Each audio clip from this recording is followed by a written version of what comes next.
यानी जहाँ हमारी ऊर्जा लगनी चाहिए वहाँ ऊर्जा नहीं लगती है। भारत के युवाओं को जो इतिहास पढ़ाना चाहिए वो नहीं पढ़ाया जाता है। ये सारी बातों को लेते हुए कबड्डी, खेल, कुश्ती और जिम्नास्टिक इस तरह का बिस्मिल मेले में आयोजन होता है। और singing, dancing, debate, sketching, painting, rangoli और दुल्हन सजाने की प्रतियोगिता होती है।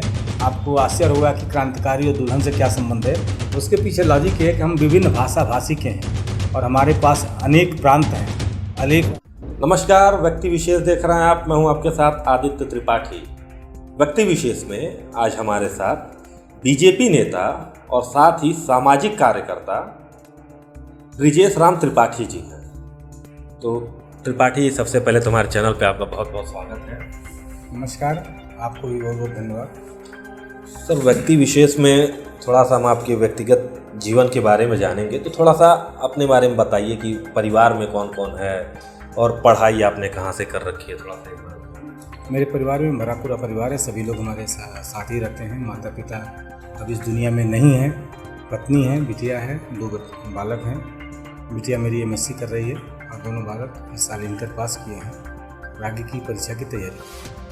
पढ़ाई आपने कहाँ से की है, थोड़ा सा, और कहाँ तक की है? मैं पूर्णतः किसान का बेटा हूँ और ग्रामीण अंचल मेरी पृष्ठभूमि है। मैं भटोली इंटर कॉलेज और बहरीपार इंटर कॉलेज और हरदीचक इंटर कॉलेज में पढ़ा हूँ। आपको आश्चर्य होगा कि कक्षा 9 से 6 से और 12 तक की पढ़ाई में 3 इंटर कॉलेज चेंज किया। उसके पीछे लॉजिक ये है कि जहाँ मैं रहता हूँ वहाँ से साइंस का स्कूल नहीं था, तो साइंस की पढ़ाई के लिए हाई स्कूल की पढ़ाई मैंने हरदीचक से पूरा किया। इंटर की पढ़ाई हमने भटोली इंटर कॉलेज बांसगांव के पास है, वहाँ से शुरू किया। भटोली डिग्री कॉलेज में पढ़ ही रहा था, तभी मेरा गोरखपुर के ITI में मेरा सिलेक्शन हो गया। तो मैंने ITI टेट किया, फिर बाद में प्राइवेट मैंने MA तक पढ़ाई पूरी की।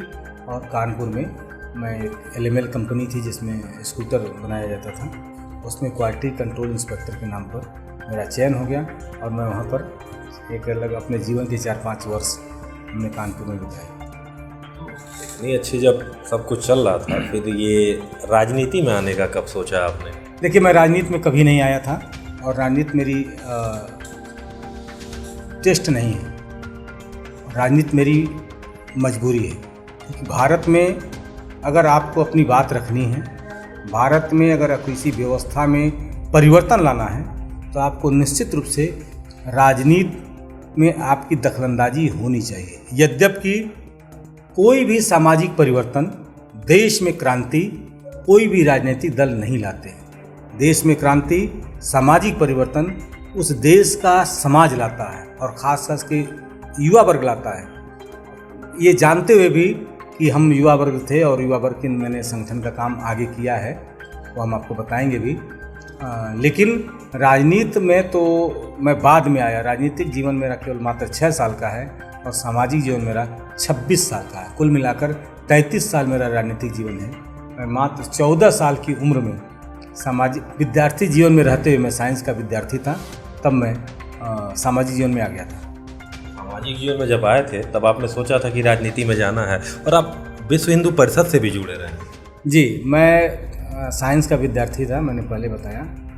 केमिस्ट्री की हमारे जो टीचर थे उनका नाम था स्वर्गीय राम सुचित सिंह, अब इस दुनिया में नहीं है। वो केमिस्ट्री हमको पढ़ा रहे थे। 5वीं घंटी थी, राम जन्मभूमि आंदोलन चल रहा था। उन्होंने प्रेरित किया और हम लोग उनके चहेते छात्र थे, तो हम लोगों ने इंटर कॉलेज में हड़ताल किया और खजनी में विनय कटियार जी को आना था।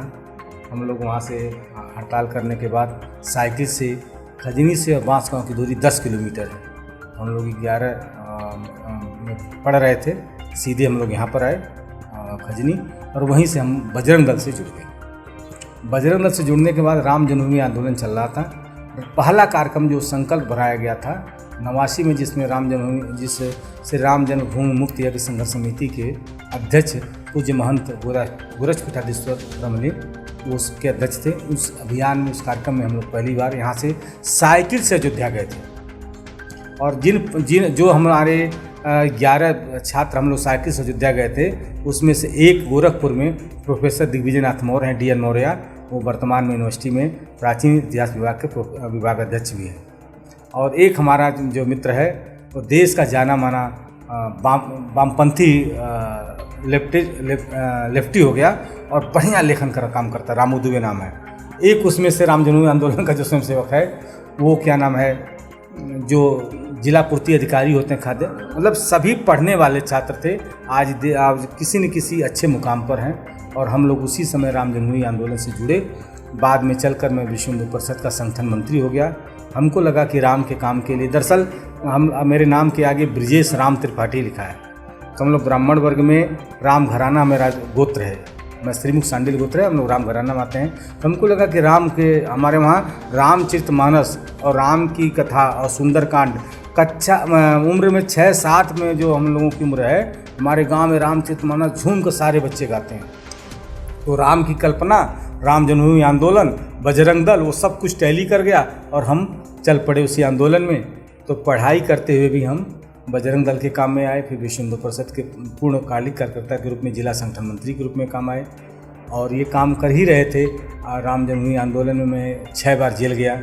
सबसे अंतिम जो लड़ाई थी सपा की सरकार थी और 2011 में जो भगवान राम का जहाँ मतलब राजा दशरथ ने जो पुत्रेष्टि यज्ञ किया था, उस स्थान का नाम है मखौड़ा धाम।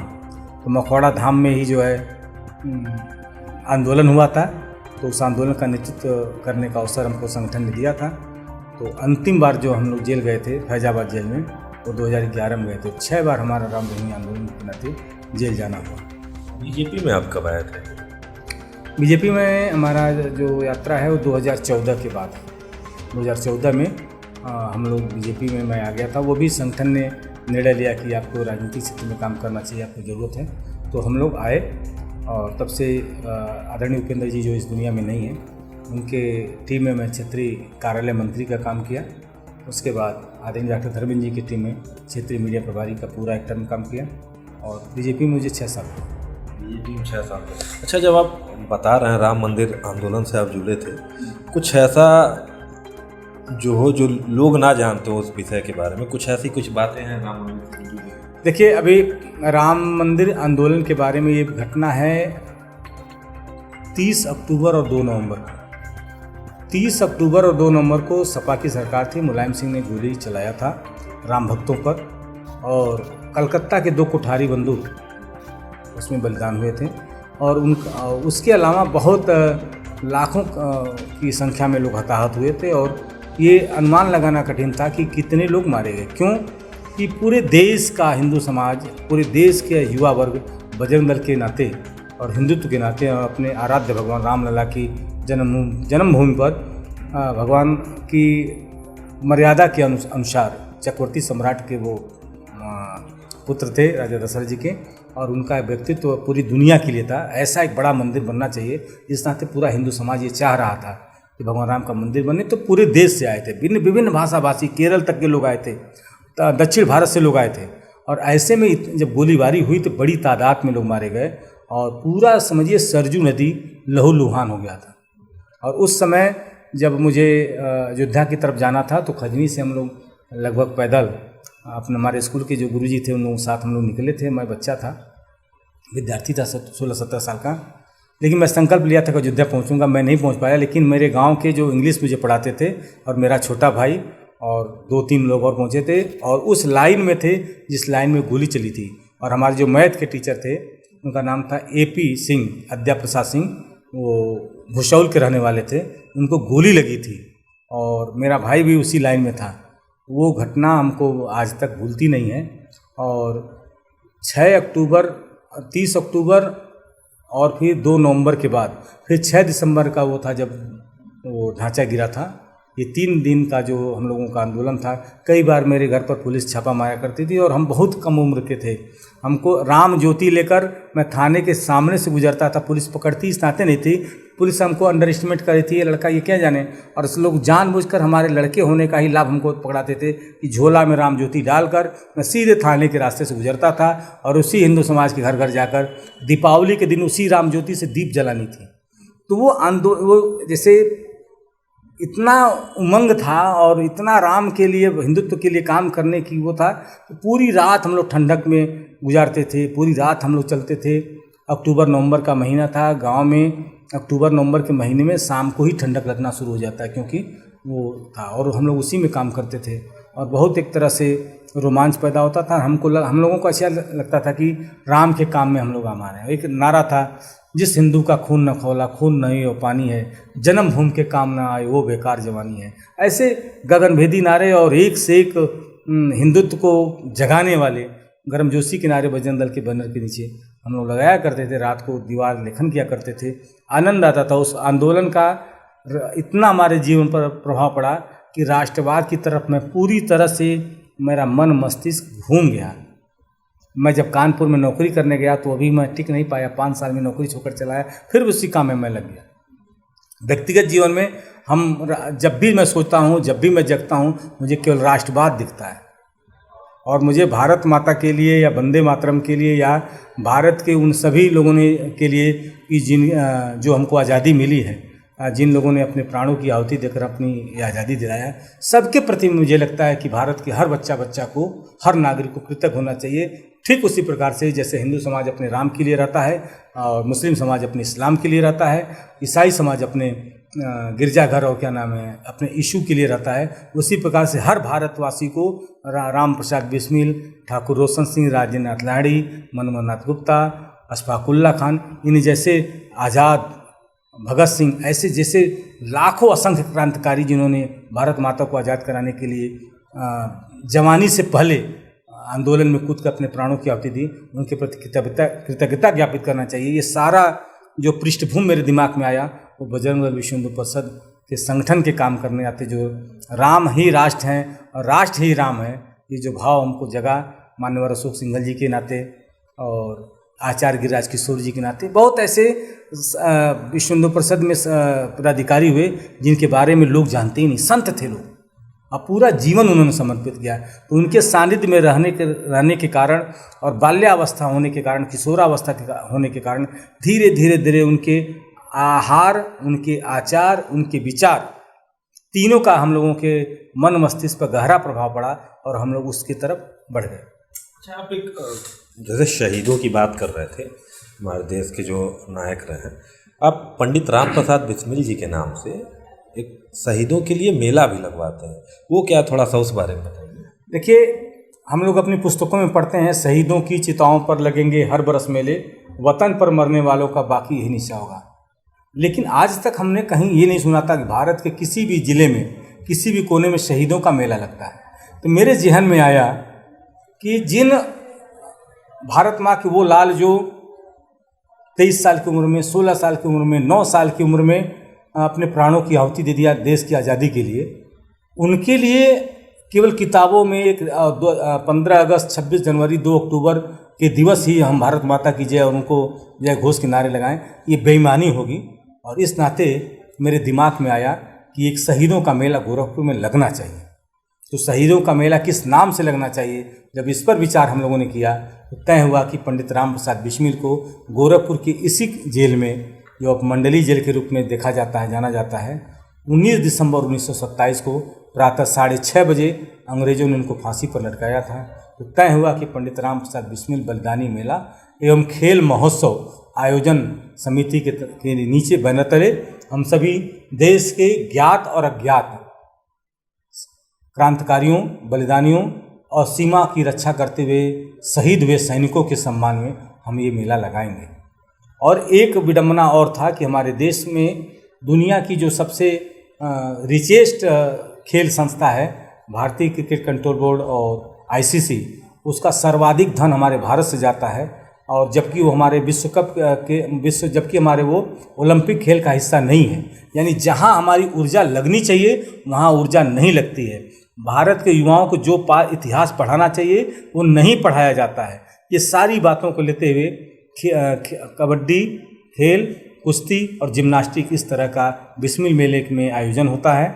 और singing, dancing, debate, sketching, painting, rangoli और दुल्हन सजाने की प्रतियोगिता होती है। आपको आश्चर्य होगा कि क्रांतिकारी और दुल्हन से क्या संबंध है। उसके पीछे लॉजिक है कि हम विभिन्न भाषी के हैं और हमारे पास अनेक प्रांत हैं, अनेक वेशभूषा है, खान पान है, रहन सहन है, भाषा बोली है, फिर भी हम भारतवासी हैं, क्योंकि आज़ादी की लड़ाई में सब एक साथ मिलकर लड़ते थे। तो हम पूरे देश की संस्कृति को एक मंच पर, एक स्थान पर लाकर एक दूसरे से रूबरू कराएं, इसके नाते एक बहुत बड़ा आयोजन हम लोगों ने 2010 में 2 दिन के मेले से शुरू किया था। आज हमारा मेला 25 दिन का चलता है। भारतवर्ष के किसी भी ज़िले में आप सर्च करिएगा, 25 दिन के लिए शहीदों का मेला नहीं लगता है। और ये पूरा ये मेला क्रांतिकारियों को समर्पित होता है, गैर राजनीतिक होता है, केवल क्रांतिकारियों की बात होती है। वहाँ पर आपको गाना है, देशभक्ति गीत गाएंगे, नृत्य करना है, देशभक्ति गीत पर करना है, रंगोली बनाना है, देशभक्ति थीम पर बनाना है, दुल्हन सजाना है, तो भारत के विभिन्न वेशभूषा की परंपरागत चीज़ों को लाकर मंच पर लाना है। जैसे गुजरात का अलग है, राजस्थान का अलग है, असम, नागालैंड, मिजोरम, त्रिपुरा का अलग है, जम्मू कश्मीर का अलग है, और हमारे लिए उत्तर प्रदेश, मध्य प्रदेश और बिहार का एक जैसा है। तो हम पूरे देश के सभी राज्यों की परंपरागत जो वेशभूषा है उसको लाकर भारत की मंच पर रखते हैं। तब मुझे लगता है कि इसी भारत की परिकल्पना के लिए आज़ाद और बिस्मिल और भगत ने फांसी के फंदे पर झूल कर और देश को आज़ाद कराया था, वंदे मातरम के नारे लगाए थे। बिस्मिल जी का जो तात्पर्य है, गोरखपुर अपना जो ये धरती है, ये मेधाओं की धरती है, और यहाँ पर एक से एक मेधा जन्म लेती हैं। और अपनी जो संस्था है जिसका अपना नाम गुरु कृपा संस्थान है, जिसके नीचे हम काम करते हैं, आपको जानकर प्रसन्नता होगी कि ऐसे मेधा जिनको हुनर तो है, स्किल तो है, लेकिन मंच नहीं मिलता है, उनको स्थान दिलाने के काम अपनी संस्था करती है, गुरु कृपा संस्थान। और उसी के तहत अनेक कार्यक्रम और नित्य नए आयाम हम लोग चलाते रहते हैं। ये तो बहुत अच्छा काम आप करते हैं शहीदों के लिए, जो मेला लगवाते हैं आप। सर, राजनीति की फिर हम आ जाएं एक बार राजनीति पे। राजनीति में आप किसको अपना आदर्श मानते हैं? राजनीतिक दल में अगर भारतीय जनता पार्टी, अगर हम बात करते हैं पूरे परिप्रेक्ष्य में आज़ादी के बाद में, तो अगर देश हित में कोई काम करती है तो भारतीय जनता पार्टी काम करती है। भारतीय जनता पार्टी और अन्य दलों में एक ही अंतर है, वहाँ वन मैन शो है। अन्य दलों में कि एक पार्टी का एक नेता है, उन्होंने जो आइडियोलॉजी तय कर दिया उस पर काम चलता है। यहाँ पर समूह में निर्णय लेने की परंपरा है, और इसके कारण कोई एक व्यक्ति परंपरागत रूप से न तो अध्यक्ष रहेगा, न परंपरागत रूप से कोई नेता रहेगा। समय समय पर चीज़ें बदलती रहती हैं। इस नाते मुझे लगता है कि भारतीय जनता पार्टी अन्य राजनीतिक दलों से काफ़ी बेहतर पार्टी है, जो देश हित में काम करती है। फिर भी राजनीति में कोई तो आपका आदर्श होगा ना, जिसको आप देखते होंगे तो कहते होंगे हाँ मुझे भी इस नेता की तरह होना चाहिए, बनना चाहिए। हमको राजनीति में जब भी हम बात करते हैं तो हमको 2-3 लोगों का चेहरा हमेशा बार बार ध्यान में आता है। पंडित दीनदयाल उपाध्याय का, पंडित दीनदयाल उपाध्याय जी का जो मानव एकात्मवाद की परिकल्पना है, उसको तो मुझे लगता है कि मैं बहुत एक सामान्य कार्यकर्ता हूँ, सामान्य से भी सामान्य कार्यकर्ता हूँ, और मैं उनके विचारों को पूरी तरह से न पढ़ पाया, न पूरी तरह से समझ पाया, और न तो मेरे जैसे तमाम अनेक पीढ़ियाँ उनको पढ़ पाएंगी। लेकिन उन्होंने जो कहा कि समाज के अंतिम पायदान पर बैठे हुए व्यक्ति के चेहरे पर मुस्कान लाना, तो अंतिम पायदान पर बैठे हुए व्यक्ति के चेहरे पर मुस्कान पर कैसे आएगा? पहले एक नारा था आज़ादी के बाद लगभग 60 के तक के बीच में, रोटी कपड़ा मकान। इसी पर तमाम फिल्में भी आई थी। रोटी की अलग फिल्म आई है, कपड़ा मकान अलग अलग फिल्में आई हैं। उसमें भारत की गरीबी को दिखाया गया है। आज नारा है रोटी कपड़ा मकान, स्वास्थ्य चिकित्सा शिक्षा, और विगत 20 सालों से जो देश आतंकवाद का दंश झेल रहा है, इसके बाद जो सबसे बड़ा विषय आया सुरक्षा। आज जीवन में 7 चीज़ों की मूलभूत आवश्यकता है: रोटी कपड़ा मकान, स्वास्थ्य चिकित्सा शिक्षा और सुरक्षा। ये जो दीनदयाल जी ने कहा था कि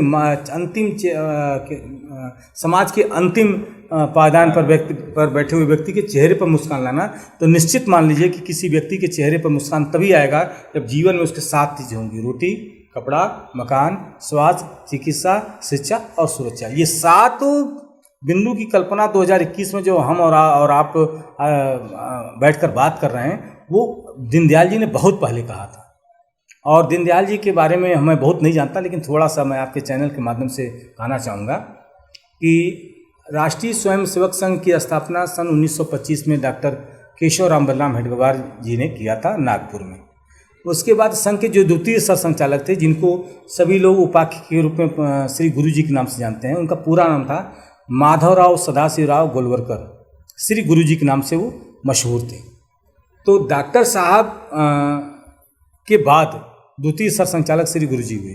श्री गुरुजी ने अनेक संस्थाओं के वो क्या नाम है जनक माने जाते हैं। जैसे विश्व हिंदू परिषद गुरुजी ने शुरुआत कराई, विद्यार्थी परिषद, जितने संघ के अलावा जितने संगठन बने मैक्सिमम श्री गुरुजी ने किया था। और गुरुजी ने इससे जब दीनदयाल जी की बात मतलब राजनीतिक क्षेत्र में काम करने की बात हुई तो दीनदयाल जी कहते हैं मुझसे क्या अपराध हो गया कि मुझे राजनीतिक क्षेत्र में आप भेज रहे हैं। तो उन्होंने कहा कि कोई अपराध नहीं हुआ, आपकी ज़रूरत है वहाँ पर, इस नाते हम भेज रहे हैं। तो बोले कि हमारा वहाँ मन नहीं लगेगा। कहा हाँ आपने ठीक कहा, अगर मन लगने लगेगा तो मैं आपको तुरंत बुला लूँगा। कल्पना देखिए कि कोई व्यक्ति अगर ठीक वो काम को वही कर सकता है जिसके अंदर राग और द्वेष दोनों नहीं होगा। तो दीनदयाल उपाध्याय जी को मैं अपने जीवन में बहुत बड़ा आदर्श मानता हूँ। डॉक्टर श्यामा प्रसाद मुखर्जी जी को बहुत बड़ा आदर्श मानता हूँ कि आज जो कश्मीर हमको मिला है, धारा 370 हटा है, तो उन्होंने कहा था कि जहाँ हुए बलिदान मुखर्जी वो कश्मीर हमारा है, उन्होंने नारा दिया था। दूसरा, मानव संसाधन विकास मंत्री के रूप में जब मुरली मनोहर जोशी जी आए तो बहुत बड़े विद्वान हैं, और मुरली मनोहर जोशी जी ने सर्वप्रथम श्रीनगर के लाल चौक पर तिरंगा फहराने के लिए आह्वान किया, तो देश की चौड़ाई वहाँ पर जगी थी। तो इस नाते मैं बार बार ये कहना चाहूँगा कि राजनीतिक क्षेत्र में भारतीय जनता पार्टी का कोई सानी नहीं। अगर आपको देश हित में राजनीतिक क्षेत्र में काम करना है तो भारतीय जनता पार्टी के साथ जुड़कर ही काम करना चाहिए। ये चलते चलते अंतिम में आपसे जो आखिरी प्रश्न है, 22 के चुनाव आने वाले हैं, क्या चुनाव लड़ने की आपकी संभावना है? कैसे टिकट मांगेंगे और भविष्य की आपकी क्या योजना है? ये दो विषय है। पहले तो मैं भविष्य की योजना पर बात करूंगा क्योंकि टिकट की बात होते ही बात पूरी हो जाएगी। देखिए, मैं कहना चाहूँगा कि जो मेरी संस्था है गुरु कृपा संस्थान, इसका हम लोगों ने 2010 में काम शुरू किया था और हम लोगों के संस्थापक थे गोरखपुर विश्वविद्यालय के पूर्व कुलपति रहे राधे मोहन मिश्र, हमारे संस्था के अध्यक्ष रहे। डॉक्टर योगेश सपड़िया वाइस प्रेसिडेंट है, मैं सेक्रेटरी हूँ। और हमारा मानना ये था कि यहाँ की जो मेधा है, यहाँ की जो पूर्वांचल की जो उर्वरा भूमि है, इसका ठीक प्रकार से उपयोग किया जाए और मंच दिया जाए। देखिए, हनुमान प्रसाद पोद्दार जी गोरखपुर में आते हैं। राधा बाबा की जिद थी कि मैं वृंदावन में रहूँगा, तो आकाशवाणी होती है कि जिस हनुमान प्रसाद पोद्दार जी को छोड़कर आप जा रहे हो वही साक्षात वृंदावन है। और इसी नाते जब आप गीता वाटिका में जाएंगे तो जहाँ राधा बाबा हैं उसके ठीक सामने हनुमान प्रसाद पोद्दार जी की वो है, क्या नाम है, उनके याद में स्मारक बनाया गया है। और ठीक बगल में वृंदावन को मानते हुए परिक्रमा बनाया गया है। दुनिया की सबसे सस्ती, सबसे अच्छी और पाठ्य पुस्तक, धार्मिक पाठ्य पुस्तक गीता प्रेस उपलब्ध कराती है। हनुमान प्रसाद पोद्दार संत होने के पहले क्रांतिकारी थे। 300 उनका भी देश की आज़ादी में बहुत बड़ा आंदोलन था। और नारद भगवान इसी गोरखपुर में आए थे। सचिंद्र नाथ सान्याल इसी गोरखपुर में थे। महात्मा गांधी ने जो 4 फरवरी 1922 में जो चौरी चौरा में घटना घटी थी, जिस पर अंग्रेजों के जुल्म से, यातनाओं से तंग आकर यहाँ की स्थानीय जनता ने चौरी चौरा थाने को फूंका था, जिसमें 22 पुलिसकर्मी जिंदा मारे गए थे। इस घटना से दुखी होकर महात्मा गांधी जी ने असहयोग आंदोलन वापस लिया था। वहीं से गरम दल और नरम दल की स्थापना हुई थी। लाला लाजपत राय, बाल गंगाधर तिलक और बिपिन चंद्र पाल, लाल बाल पाल के नाम से ये मशहूर थे ये लोग। तो यहीं से गरम दल की स्थापना होती है। मेरा कहने का तात्पर्य ये कि मेरी जो गोरखपुर की जन्मभूमि है, गोरखपुर की जो शक्ति है, जो गोरखपुर की जो ताकत है, वो मैं कि गोरखपुर से कहने का मेरा तात्पर्य बस्ती और बलिया छूता नहीं है। मंगल पांडे से लेकर चित्तू पांडे तक और सचिन नाथ सान्याल से लेकर बिस्मिल तक और चौरी चौरा घटना, अनेक ऐसे क्रांतिकारी हैं। ये क्या नाम, बाबा राघव दास जी तक, जिनके नाम से मेडिकल कॉलेज है। ऐसी बहुत हम आपको इतिहास क्रांतिकारियों को बताएंगे। डोहरिया का ये घटना है, इधर क्या नाम है, खजनी के सिकरीगंज के आगे की तमाम ऐसी घटनाएं हैं। देवरिया के पास सलेमपुर की तमाम ऐसी घटनाएं जो क्रांतिकारियों का है, जो इतिहास में लिखा ही नहीं गया। तो कोई न कोई बड़ी शक्ति रही होगी जिसके कारण यहाँ पर सारे आए, गुरु गोरक्षनाथ तक लोग आए, भीम यहाँ पर निमंत्रण देने आए।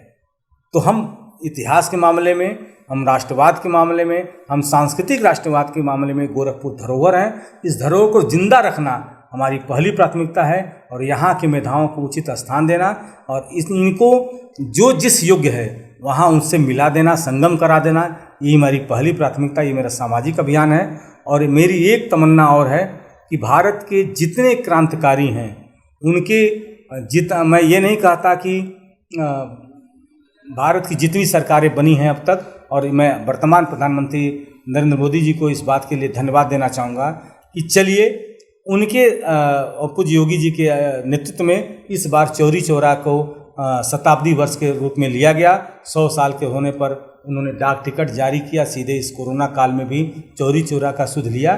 तो क्रांतिकारियों का जब व्यक्तित्व है, कृतित्व हो, उनको इतिहास के पन्ने से जोड़ा जाए और उनके चीज़ों को अगर युवाओं से हम जोड़ेंगे, मेरा मानना है कि युवाओं के अंदर जो आज राष्ट्रवाद की एक कमी आई है, स्वार्थ की जो बातें आई है, वो पुनः बार जगेंगी।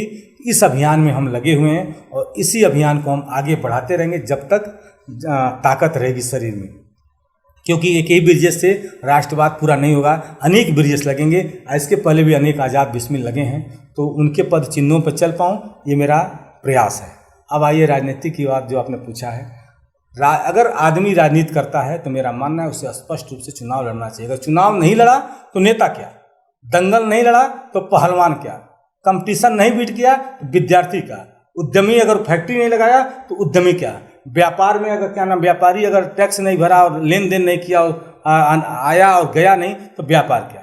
तो मैं राजनीतिक क्षेत्र का कार्य करता हूँ, निश्चित रूप से चुनाव लड़ूंगा और चुनाव लड़ना इसी 2022 में मुझे है। मैं गोरखपुर ग्रामीण से विधानसभा से चुनाव लड़ना चाहता हूँ और ये क्योंकि ये मेरा जहाँ घर है क्या नाम है बसंतपुर, मेरा गोरखपुर ग्रामीण में और मेरी यही कर्मभूमि है, यही जन्मभूमि है। इस नाते मैं चुनाव लड़ूंगा, गोरखपुर ग्रामीण से चुनाव लड़ूंगा। बीजेपी से टिकट ना मिल के किसी और पार्टी से टिकट मिले तो?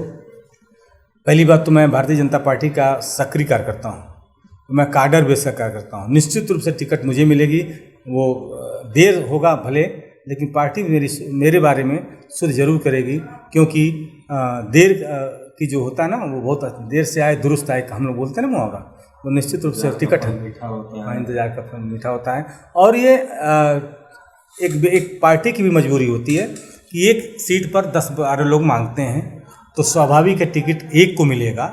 और ये भी कल्पना करिए कि एक पार्टी से 10-12 मांगते हैं और 4 पार्टियां हैं, तो 40-50 लोग मेन लाइन में लगे रहते हैं, जीतना तो एक ही को होता है। तो देखिए ये प्रारब्ध का खेल है, टिकट मिलना नहीं मिलना, टिकट कटना हो जाना, ये किसी के बूते की बात नहीं है। कभी जिनको बारे में कल्पना नहीं रहती थी कि अब ये कभी राजनीतिक परिदृश्य में लौटेंगे, वो राजनीतिक परिदृश्य में आ जाते हैं। जिनके बारे में बहुत बड़ी कल्पना थी, ये बस ये चमकने वाले हैं, वो कब गर्दिश में चले जाते हैं, कोई पूछता नहीं है। राजनीति एक निश्चित रूप से प्रारब्ध का विषय होता है, लेकिन राजनीतिक कार्यकर्ता को निश्चित रूप से प्रतिदिन राजनीति के लिए प्रेरित रहना चाहिए और अपने द्वारा सामाजिक जीवन में, राजनीतिक जीवन में लोगों के काम आने चाहिए, लोगों की मदद होनी चाहिए। अगर ऐसा हम लगातार करते रहते हैं तो ठीक हम सदन में नहीं पहुंचेंगे, लेकिन जो जनता का बहुत बड़ा सदन है, जनता को जो बहुत बड़ा लोकसभा है, विधानसभा है, सचिवालय है, उनके दिलों में अगर हम जगह बना लिए तो निश्चित रूप से हम उनके प्रतिनिधि हैं। क्योंकि भगत सिंह बिस्मिल आज़ाद किसी सदन के प्रतिनिधि नहीं थे, लेकिन आज वो देश के प्रतिनिधि हैं और हमारे लिए प्राउड है और सारा युवा उनके लिए प्राउड करता है। तो हमारे हाथ में, दोनों हाथ में लड्डू है। जीता तब मैं सदन का प्रतिनिधित्व करूंगा, नहीं टिकट मिला तो मैं समाज का प्रतिनिधित्व करूंगा। रहिए जी, हमारे चैनल में हमको अपना इतना कीमती समय दिया, इसके लिए बहुत बहुत धन्यवाद आपके चैनल को। आपको मैं विशेष रूप से धन्यवाद देना चाहूँगा कि हमारे जीवन के बहुत ऐसे अनछुए पहलू थे जो आपने अपने चैनल के माध्यम से लोगों को बताया। क्योंकि समाज में जब हम कार्यक्रम करते हैं, अन्य प्रिंट मीडिया, इलेक्ट्रॉनिक मीडिया में कार्यक्रमों की जानकारी हो जाती है, लेकिन व्यक्ति के व्यक्तित्व का जानकारी नहीं होता है। मुझे यहाँ आकर इस बात की प्रसन्नता हुई कि आपका चैनल और आप व्यक्ति के उस व्यक्तित्व के पहलू को लाते हैं जो लगभग अनछुआ होता है, पर्दे के पीछे होता है, लेकिन बहुत ही महत्वपूर्ण होता है। इसके नाते एक बार पुनः हमारे तरफ से मैं प्रभु से प्रार्थना करूँगा कि आप और आपका चैनल दिन प्रतिदिन नित्य नए आयाम को छुए, उत्तरोत्तर वृद्धि हो, क्योंकि आप समाज के उस व्यक्ति के उस पहलू को ला रहे हैं जिसका जानना उसके लिए भी जरूरी है और समाज के लिए प्रेरणा लेने के लिए भी जरूरी है। निश्चित रूप से हमने भी जब ये कार्यक्रम शुरू किया था तो हमारे भी दिमाग में यही था, क्योंकि बहुत सारे ऐसे लोग हैं जो कितना संघर्ष करके आज इस मुकाम तक पहुँचे हैं, शायद क्या ज़्यादातर लोग नहीं जानते हैं। तो हमारा भी यही पहलू था कि लोगों के उस चीज़ को भी आगे लाना, ताकि लोग देखें, उनसे प्रेरणा लें कि हाँ संघर्ष करके आज कहाँ तक है। बिल्कुल। एक प्रश्न, एक बात और मैं कहना चाहूँगा। देखिए, जिंदगी में दो विषय होते हैं, रचनात्मक, आंदोलनात्मक। अगर किसी चीज़ का निर्माण करना है तो शनैः शनैः होगा, धीरे धीरे होगा, उसमें उसको रचनात्मक में आते हैं। आंदोलन तो 2 मिनट के अंदर जिंदाबाद मुर्दाबाद बोलिए, आंदोलन खड़ा हो गया। आप जो कर रहे हैं रचनात्मक कार्य कर रहे हैं, और रचनात्मक कार्य में थोड़ी मेहनत लगेगी, समय लगेगा, वेट एंड वॉच करना पड़ेगा। निश्चित रूप से आपकी यह जो उत्कर्ष पत्रिका है, जो गोरखपुर लाइव आपकी जो टीम है, निश्चित रूप से सफलता मानेगी। ये मेरा ईश्वर के रूप में मैं दृढ़ विश्वास रखता हूँ कि आज नहीं तो कल एक आप राष्ट्रीय स्तर पर, अंतर्राष्ट्रीय स्तर पर अपनी मुकाम हासिल करेंगे। इसकी मेरी शुभकामना है और मुझे दृढ़ विश्वास है। धन्यवाद सर। तो व्यक्ति विशेष में हमारे साथ थे ब्रिजेश राम त्रिपाठी जी, जिन्होंने हर मुद्दे पर बहुत खुल के बात की, और साथ ही उन्होंने ये भी बताया कि यहाँ की जो मेधा, यहाँ की जो प्रतिभावान बच्चे हैं, जो मंच ना मिलने के कारण रह जाते हैं, उनकी प्रतिभा कहीं ना कहीं दबी रह जाती है।